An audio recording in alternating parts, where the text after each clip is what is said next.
Hey everyone, welcome back to my channel. Now I know it's been a month since I last posted a video.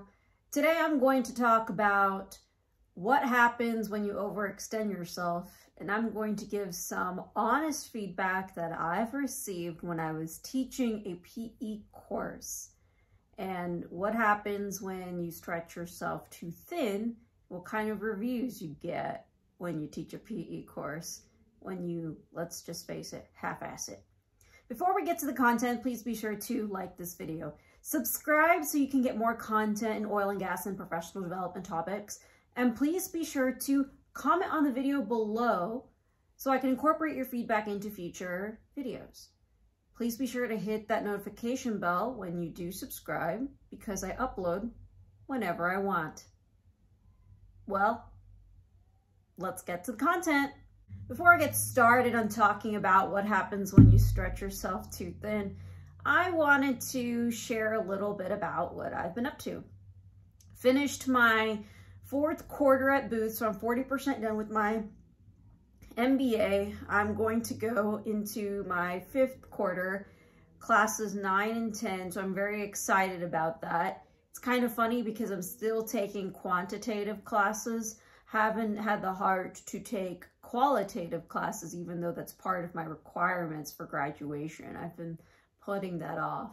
It's the engineer in me that keeps wanting to take quantitative classes, and I had a mentor tell me I really like to torture myself.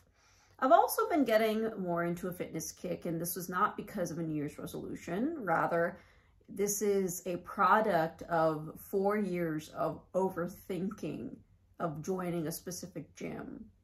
You guessed it, CrossFit. And I finally joined CrossFit after 4 years of thinking about it.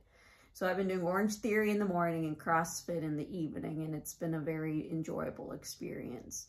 I've had some great results, and I'll talk about what my goals are in terms of fitness in a future video. But for right now, let's talk about the focus of the video that I've promised you regarding the content, and that is what happens when you stretch yourself too thin, and then what to do about it. What I'm going to do is read straight from my laptop in terms of what kind of feedback I got when I stretched myself too thin. To give some background, I was approached by a company that offered to give me a contract position in terms of teaching PE classes in some petroleum subdisciplines.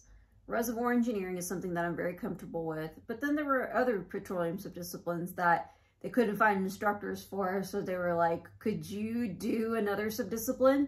Smart Yoshi at the time said yes, that would be a great idea, which is step one as to why is to stretching yourself too thin. Saying yes all the time as opposed to saying no if you're uncomfortable with teaching the subject. Now that I've given you some background as to where all of this is coming from in terms of stretching yourself too thin, here's where the stretching yourself too thin also played an impact. Started a new role, got more responsibilities in my full-time job, and there was a lot to take in with that, with a new environment. On top of that, I'm studying in school. And on top of that, I'm volunteering through SPE, which has dwindled down, to be honest with you now. But at the time, it was still pretty relevant. And then I decided to do this thing because I thought it'd be a great opportunity to give back, and it'd be a great way to exercise my petroleum engineering skills, and I do have a desire to teach other people things. Not necessarily thinking that I know everything, but as a reassurance that I will retain the information that I dish out to other people.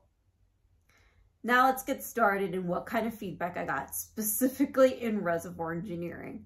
So this is what happens when you half-ass everything and decide to teach reservoir engineering to a bunch of strangers.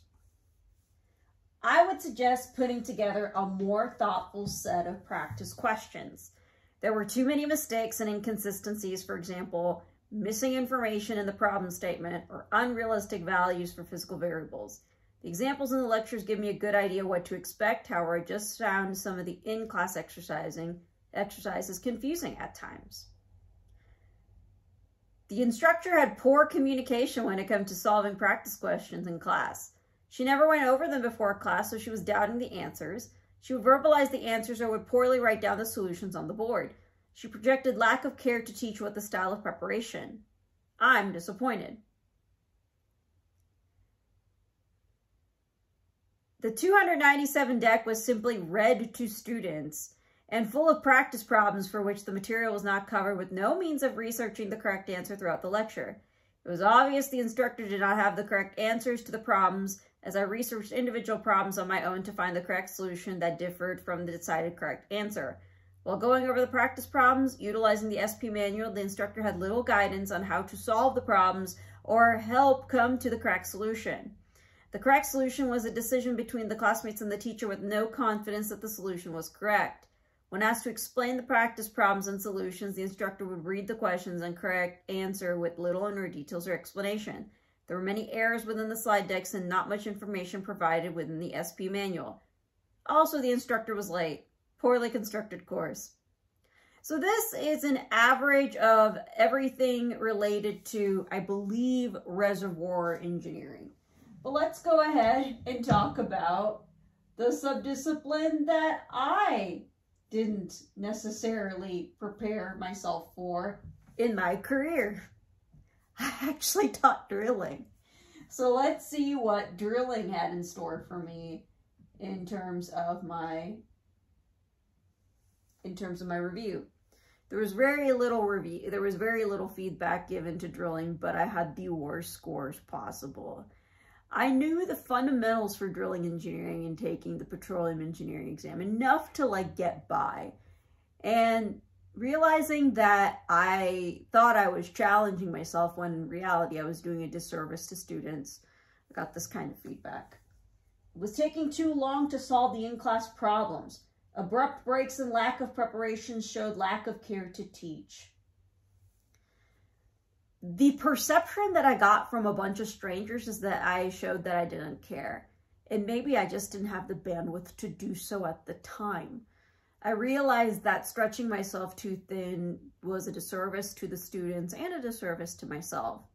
So in the future, when I say in the future, as I look back and as I received that feedback, I wasn't even bummed out. I mean, I was bummed out about it, but I wasn't surprised about it either.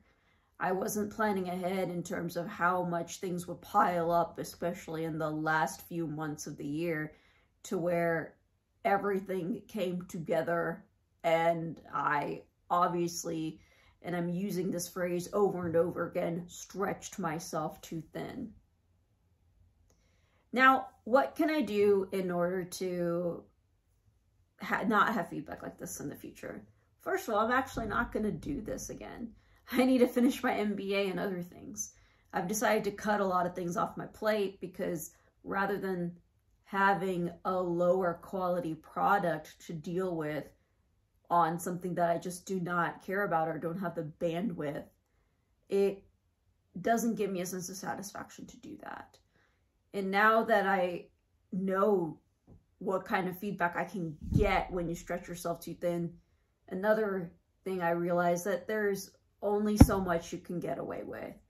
This wasn't something that I thought I could get away with. Rather, I thought I didn't need to spend too much time to do well at. But turns out I needed to spend a lot of time. I hope some of this is less prescriptive and more of an anecdote that whatever you have in your life, and if you feel like you are stretching yourself too thin, it is probably time to reevaluate some things. I wrote a LinkedIn post a while back in terms of respecting my bandwidth, and I hope you can read it. I'll put the link in the description box below, but it pretty much showed a pie chart on how much I'm going to dial down on extracurricular activities, especially since I'm going to be focusing, or I am focusing, on my MBA. Another analogy I'd like to give is from one of my mentors that told me this key thing. It is okay to juggle a lot, and it's okay to have a lot of balls to juggle. Just be sure that when you drop a ball, they're rubber balls and not glass ones. In other words, making sure that whatever you do leave behind, or when you stretch yourself too thin, what you do end up not fulfilling to the best product, you can still redeem yourself, as opposed to something that is probably a lot more important, but you drop the ball in that, your reputation and trust from other people will be harder to mend. Again, this was not meant to be very prescriptive, but sharing an anecdote and an element of professional development that I think we can all relate to. And probably one of the reasons why I shouldn't be hired as a PE instructor whenever I got a lot going on in my life. With that being said, this wasn't an opportunity for me to sell myself. Rather, it was just me being very transparent about my career development, other people's career development. And if you have other things that you want to share regarding stretching yourself too thin, mistakes that you have made, comment below. Thanks so much for listening to all of this information. That was all the content that I wanted to share with you. As usual, please be sure to like this video, subscribe so you can get more content in oil and gas and professional development topics, and please be sure to comment on the video below, as I've mentioned before, throughout this video. Thanks so much, and I hope to see you the next time I make the video.